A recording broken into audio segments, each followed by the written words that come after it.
انتہا پسند آپے سے باہر ہو گئے۔ کیرالہ میں صورتحال انتہائی کشیدہ ہے۔ انتہا پسندوں نے سرکاری املاک کو آگ لگا دی ہے اور پولیس اسٹیشن پر دھاوا بول کر عمارت کو شدید نقصان پہنچایا ہے۔ کیرالہ کے گاؤں پنرائی میں بھارتیہ جنتا پارٹی کے کارکن کو حملے میں ہلاک کر دیا گیا۔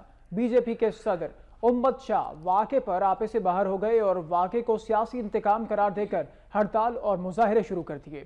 بھارتیہ جنتا پارٹی کے انتہا پسندوں کے مظاہرے کے بعد کیرالہ میں صورتحال کشیدہ ہو گئی ہے۔